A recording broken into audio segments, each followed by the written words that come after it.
Candace Owens breaks her silence on Nicole Kidman's divorce from Keith Urban with a claim that goes far beyond one failed marriage. They're all pretending. That's the statement allegedly circulating across conservative media platforms right now. And if it's true, Candace isn't just talking about Nicole and Keith. She's talking about Hollywood's biggest secret, that celebrity marriages aren't real relationships. They're business arrangements, performance contracts, carefully managed PR operations designed to sell an image while the truth stays hidden behind closed doors. Nicole filed for divorce in late September after 19 years of marriage. The court documents revealed something shocking. She gets the kids 306 days per year, while Keith gets only 59. Both walked away asking for nothing financially, despite nearly 2 decades together. The split was so clean, it looked surgical. And according to sources, Candace is using these exact details as proof that everything we've been told about Hollywood relationships is a lie. So what did Candace actually say? What theory is she pushing? And does the evidence prove she's right? Or is this just another conspiracy theory that sounds believable because we want it to be true? Before we get into what Candace allegedly said, let's establish what actually happened, because the facts are shocking enough without any conspiracy theory. September 30th, Nicole files in Davidson County, Tennessee, citing irreconcilable differences. To the outside world, this came out of nowhere. Just months earlier, they'd celebrated their 19th anniversary with sweet social media posts. Keith wrote, "Happy anniversary, baby," with a romantic photo. Everything looked fine. But the filing revealed something nobody expected. Keith had signed the permanent parenting plan on August 1st, nearly 2 months before the public announcement. The marriage was essentially over by summer, even though they were still posting loving tributes in June. Here's where it gets interesting. The custody breakdown: Nicole gets primary residential custody of Sunday Rose and Faith Margaret for 306 days annually. Keith gets 59 days, 83% versus 17%. That's not a typical split, even when one parent travels for work. That's an arrangement suggesting one person has been doing almost all the parenting while the other has been largely absent. The financial terms were just as striking. Both waived spousal support completely. After 19 years together, long enough that either could claim they deserve ongoing payments, both walked away asking for nothing. Everything stayed separate. Nicole keeps her film and television earnings. Keith keeps his music catalog and touring revenue. The pre-nuke from 2006 had maintained this wall throughout their marriage, making the split clean and simple. And perhaps most unusually, Keith prepaid all child support in one lump sum instead of monthly payments. Now here's where Candace Owens enters the picture. She's a conservative commentator who has built her platform by questioning mainstream narratives, especially from Hollywood. One of her recurring themes over the years: celebrity marriages are fake, arranged for publicity and image management rather than genuine love. She's questioned whether certain celebrities are actually in love or just performing it for cameras. She's implied the entertainment industry controls who marries whom and when those marriages end. So when Nicole's divorce revealed such business-like terms, that extreme custody imbalance, total financial separation, prepaid support, eliminating future contact, Candace allegedly saw proof of what she'd been claiming all along. So what exactly did Candace allegedly say? And why does "they're all pretending" mean more than it sounds? According to sources and posts spreading across conservative social media, Candace made statements suggesting Nicole and Keith's relationship was never genuine. The quote, "they're all pretending," allegedly refers not just to them, but to what she calls the Hollywood marriage industrial complex. The full alleged statement, spreading across X and conservative podcasts, goes something like this: "They're all pretending. Nicole, Keith, the whole Hollywood marriage industrial complex. These aren't real marriages. They're contracts with expiration dates. And look at the custody split. 306 days versus 59. That's not a marriage that broke down. That's a business arrangement that terminated." Here's what makes the theory compelling to her followers. She's allegedly connecting documented facts to her larger conspiracy narrative. Take the custody numbers. Candace allegedly says, "This proves Keith was never actually functioning as an equal parent." In a genuine relationship that simply ended, you'd expect more balance, or at least a fight for more time. But Keith signed off on minimal involvement without argument. According to the theory, this was always the arrangement. Nicole as primary parent by design, Keith as touring musician with family image. They weren't building a life together, they were each fulfilling separate roles in a contract. The financial separation tells another story, according to Candace's alleged interpretation.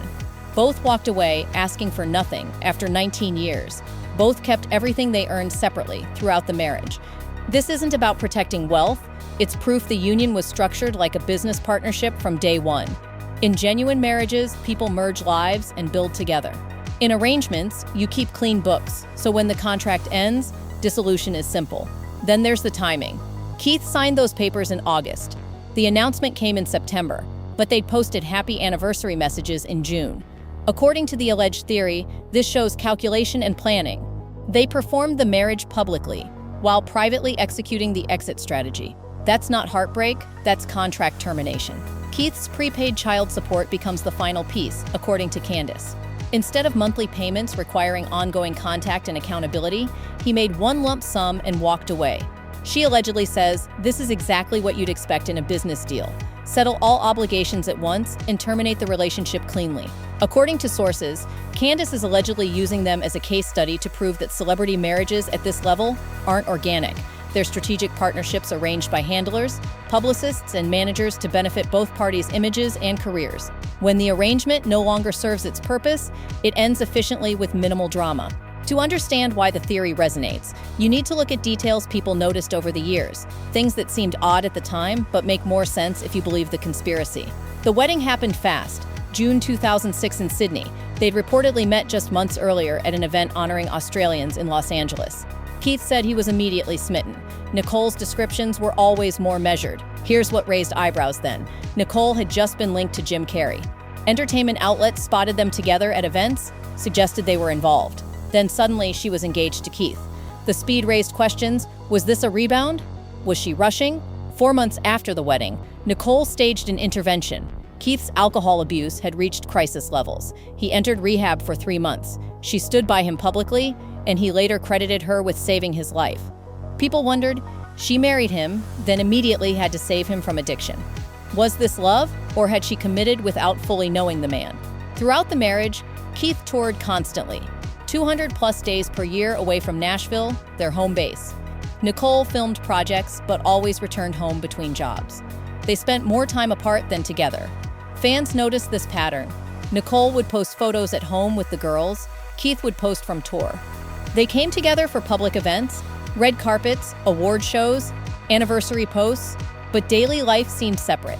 Comments under photos asked, "Where's Keith? Always on tour?" Nicole raising those girls alone. Keith spoke about Nicole with worshipful intensity. At her AFI ceremony in April 2024, just 17 months before the filing, he gave an emotional tribute. 4 months into our marriage, I'm in rehab for 3 months. If you want to see what love in action really looks like, give that a whirl. Nick pushed through every negative voice and she chose love. But Nicole's responses were always measured, practical, focused on Keith's qualities rather than passionate declarations. The imbalance was noticeable.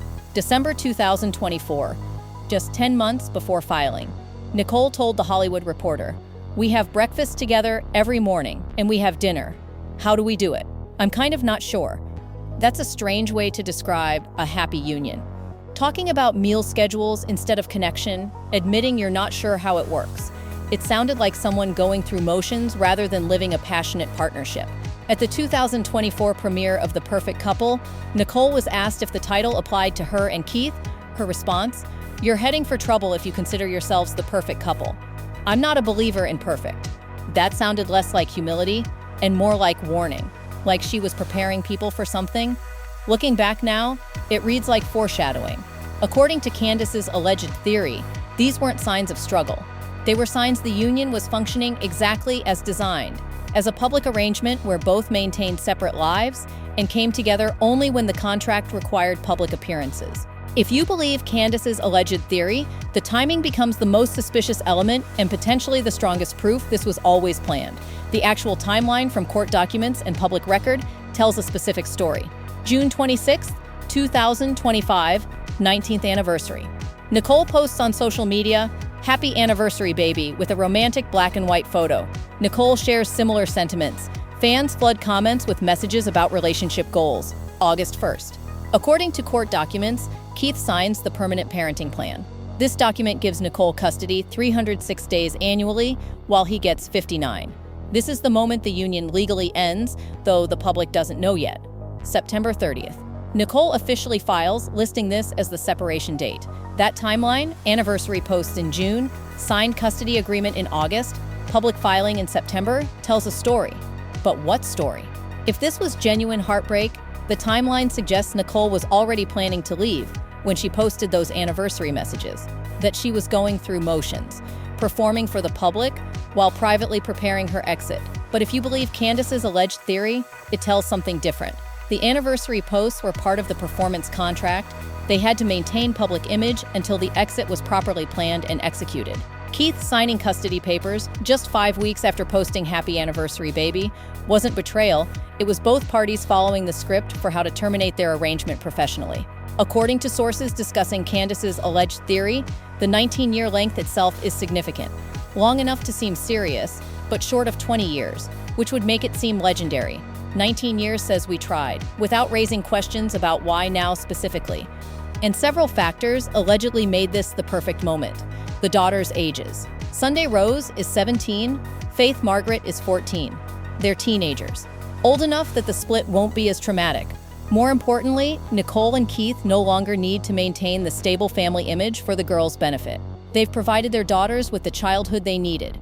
The contract can now be terminated. Nicole's career position. Forbes named her the highest-paid actress in the world in 2024. She's at the peak of her power and earning. She no longer needs the devoted wife and mother narrative to humanize her.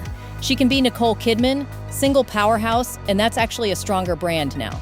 Keith's potential liability. 4 months after the wedding, he went to rehab. 19 years later, sources close to the situation suggest people around Nicole have always maintained quiet concerns about his sobriety during intense touring pressures. Whether justified or not, these concerns could make staying with him a risk. Better to exit cleanly now. The clean financial terms enabling easy exit.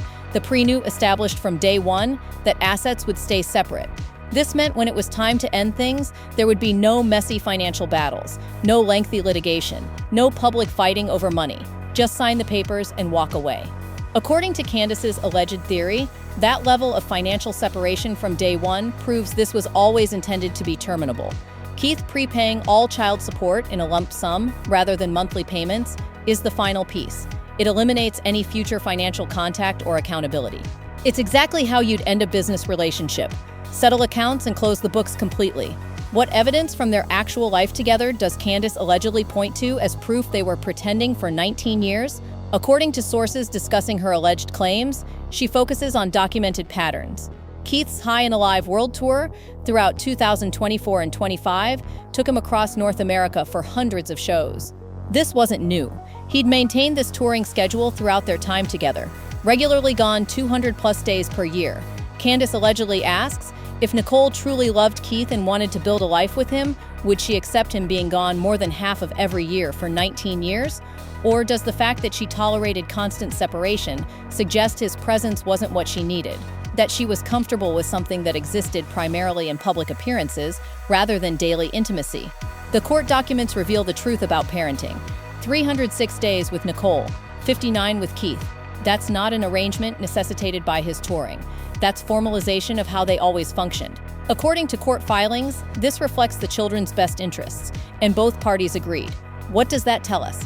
According to Candace's alleged interpretation, Keith was never really an equal parent. Nicole has been doing the majority alone throughout school events, doctor appointments, parent-teacher conferences, daily routines. That was Nicole. Keith was the dad who showed up for special occasions and family photo ops. The arrangement didn't create this imbalance, it simply acknowledged what was always true. And according to the conspiracy theory, that's exactly what you'd expect if this was designed to allow both parties to maintain their careers while creating family image. Entertainment reporters and body language experts have pointed out over the years that their public displays of affection often seemed performed. Nicole would initiate hand-holding or kissing when photographers were present. Keith would gaze at her adoringly, but candid moments showed less natural intimacy. Candace allegedly says, when you turn on affection for cameras and turn it off when you think no one's watching, you're not in love, you're acting. And Nicole's an Oscar winner. According to the filing, both parties maintained completely separate finances throughout. Nicole's earnings from projects like Big Little Lies, The Undoing, and her recent work stayed hers. Keith's earnings from touring, albums, and his music catalog stayed his. They filed taxes separately. They kept bank accounts separate. They maintained separate financial lives while living in the same house and raising children together. Candace allegedly points to this and asks, is this how people in love structure their lives? Or is this how business partners protect individual assets while maintaining a joint venture for specific purposes? In this case, family image and public perception. Throughout their time together, Keith spoke about Nicole in almost worshipful terms. In interviews, he'd call her his savior, the love of his life, the person who saved him from addiction and gave his life meaning. Nicole's language was always more restrained. She'd call Keith supportive, devoted, a wonderful father. She'd praise his character, but she rarely matched his emotional intensity. At their 19th anniversary, just months before the split, Keith's post was romantic and devoted. Nicole's was pleasant but measured. According to Candace's alleged theory, this imbalance reveals their respective roles in the arrangement. Keith played the devoted husband who worshipped famous wife. Nicole played the gracious wife who appreciated devoted husband. Both were fulfilling their roles, not expressing unscripted, genuine emotion. And then there's that December 2024 interview. Nicole said, "We have breakfast together every morning and we have dinner. How do we do it? I'm kind of not sure." Candace allegedly focuses on this quote relentlessly. When you describe your union in terms of meal schedules rather than emotional connection, when you say you're not sure how it works, you're accidentally revealing the truth. It's a routine, a structure, something you maintain through habit and obligation, not passionate love. According to the alleged theory, Nicole was telling us the truth. She literally didn't know how it worked because it wasn't based on the kind of genuine connection that makes relationships work. It was based on arrangement, contract, mutual benefit, and when asked to explain it, she couldn't. Candace allegedly uses this divorce as one example in a larger pattern. She claims to see across Nicole's entire romantic history, and according to sources, this is where her theory gets most controversial. Tom Cruise, 1990 to 2001. Nicole wed Tom when she was 23, and he was already one of the biggest stars in the world. That union lasted 11 years and produced 2 adopted children. Many observers, not just Candace, have noted that Nicole's time with Tom appeared heavily controlled by Scientology, the church where Tom is the most prominent member. The church allegedly had significant influence over their relationship, who they associated with, and how they presented themselves publicly. When it ended, there was widespread speculation that Nicole had become a liability for Tom's image within Scientology, or that she'd grown uncomfortable with the church's control. The split was sudden, and custody became complicated by religious factors. Candace allegedly points to this and says first major union was controlled by outside forces, Scientology handlers who managed their image for the church's benefit. It wasn't organic, it was a managed partnership. Jim Carrey, 2005 to 2006. After her split from Tom, Nicole was briefly linked romantically to Jim.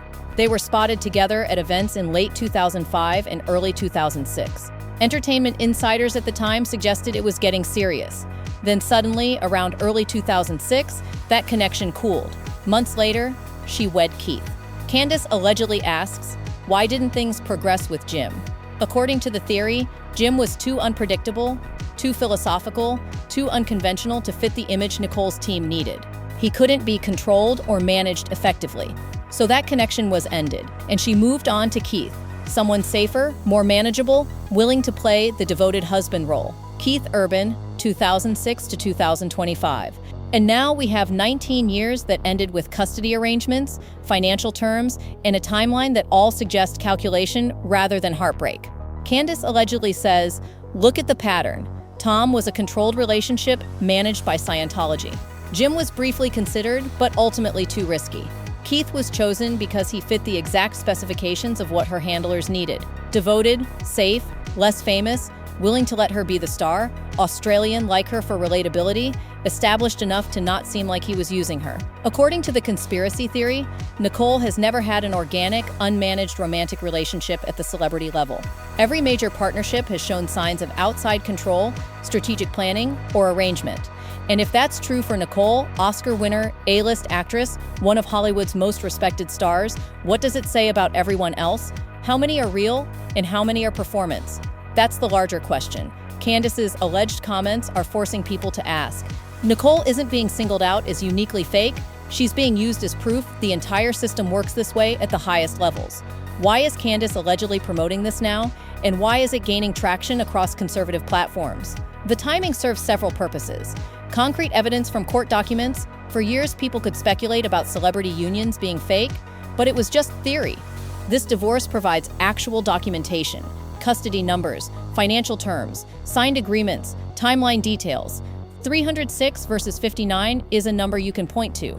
Both waiving spousal support after 19 years is a documented fact. These aren't rumors, they're court filings. Candace allegedly has evidence now, not just speculation, and that makes the theory much more compelling.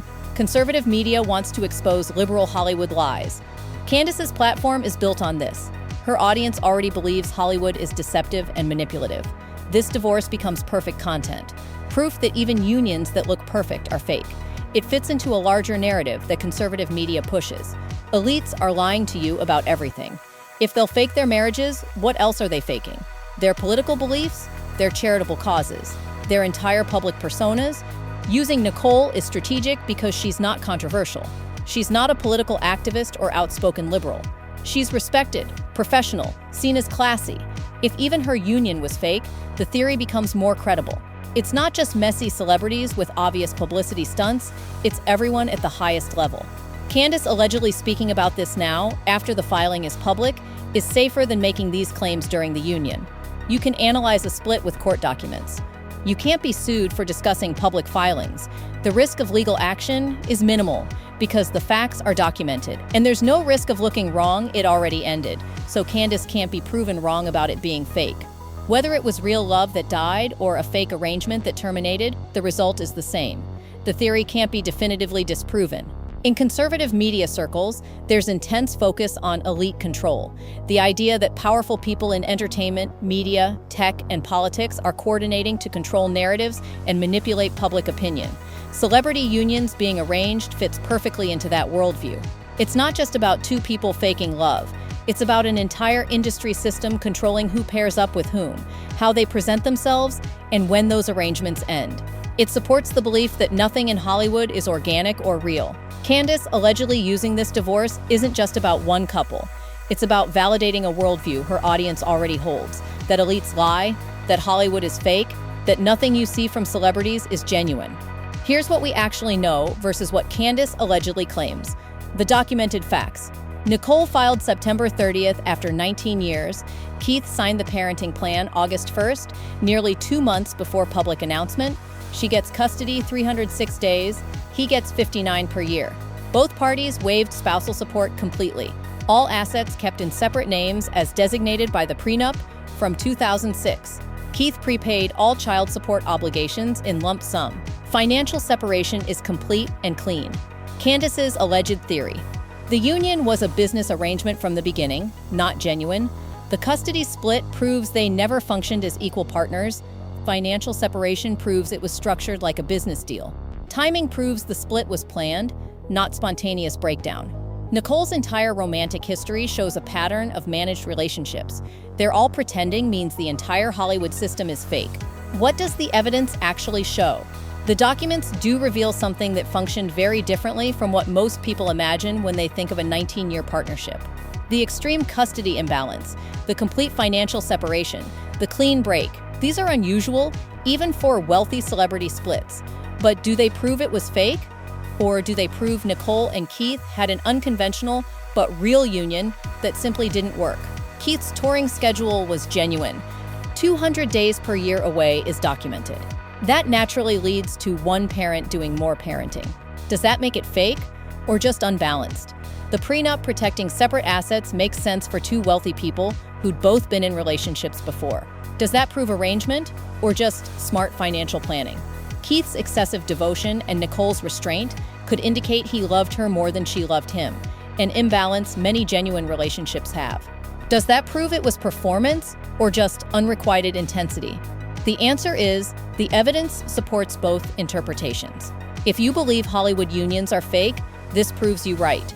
If you believe relationships are complicated and wealthy people split differently, this proves you right.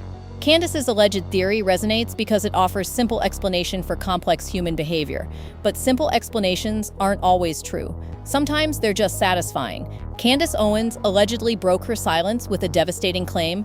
They're all pretending. Whether she said exactly these words or something similar, the theory spreading across conservative platforms is clear. Nicole and Keith's union was never real. It was a business arrangement that served both parties' needs for 19 years and has now been professionally terminated. The documented evidence, 306 versus 59 custody days, waived spousal support after 19 years, complete financial separation, Keith prepaying support to eliminate future contact, fits the narrative perfectly. It either proves Candace right, or it shows that wealthy celebrity splits look dramatically different from regular people's experiences. The larger question her alleged comments force us to ask: how many celebrity unions are real? When we see couples on red carpets, anniversary posts, award show speeches, are we seeing genuine love or scripted performance? This divorce doesn't definitively answer that question, but it gives conspiracy theorists exactly what they've been looking for: a high-profile union ending with terms so businesslike, so calculated, so clean that it's hard not to wonder if there's truth to the theory. Do you think celebrity unions are real or business arrangements? Is Candace exposing truth or pushing conspiracy? Does this prove the union was fake from the beginning, or just that it ended in an organized way? Drop your thoughts below, because this theory isn't going away, and every celebrity split that looks this clean is going to add more fuel to the fire.